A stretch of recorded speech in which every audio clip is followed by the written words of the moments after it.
இந்த plasma insulin அதிகமானால் என்ன ஆகும்? 6 மில்லி இன்டர்நேஷ்னல் யூனிட் பெர் எம்எல்க்கு மேலே போகும்போது நிறைய பிரச்சனைகள் வரும் அப்படின்னு சொன்னோம். சராசரியாக ஒரு ஒபீஸ் குண்டாக இருக்கிறவர் எடுத்துக்கிட்டோம்னா ஒரு 90 கிலோன்னு வச்சுக்கோங்களேன். அந்த 90 கிலோ இருக்கிறவருக்கு கிட்டத்தட்ட 22 கிலோ கொழுப்பு அவருக்கு இருக்கும். 2 லட்சம் கலோரி சேமிப்பில் இருக்கும். இது எதுக்கு அப்படின்னா, நமக்கு சாப்பாடு கிடைக்காம இருக்கிறப்போ நம்ம உடம்பு சேர்த்து வச்ச அத்தனை சர்க்கரையும் எரிச்சதுக்கு அப்புறமா தாண்டி இந்த கொழுப்பை எரிக்கிறதுக்கு உண்டான சேமிப்பு தான் அந்த 2 லட்சம் கலோரியும் 22 கிலோ கொழுப்பும். இப்போ இந்த பிளாஸ்மா இன்சுலின் நம்ம உடம்புல அதிகமாக இருக்கும் பொழுது நமக்கு இந்த ப்ராசஸ் நடக்காது.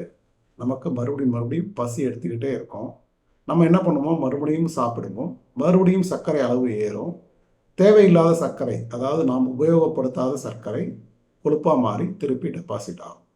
ஸோ நம்ம குண்டாக போகிறோம், நம்ம குண்டாக இருக்கிறோம் இல்லை குண்டாக போகிறோம், வருங்காலத்தில் நமக்கு சர்க்கரை வியாதி வரப்போகுது அப்படின்றது எல்லாத்தையும் தெரிஞ்சுக்கிறதுக்கு உள்ள ஒரு அலாரம் பெல் தான் பிளாஸ்மா இன்சுலின். எனவே பிளாஸ்மா இன்சுலின் அளவுகளை தெரிஞ்சுக்கோங்க.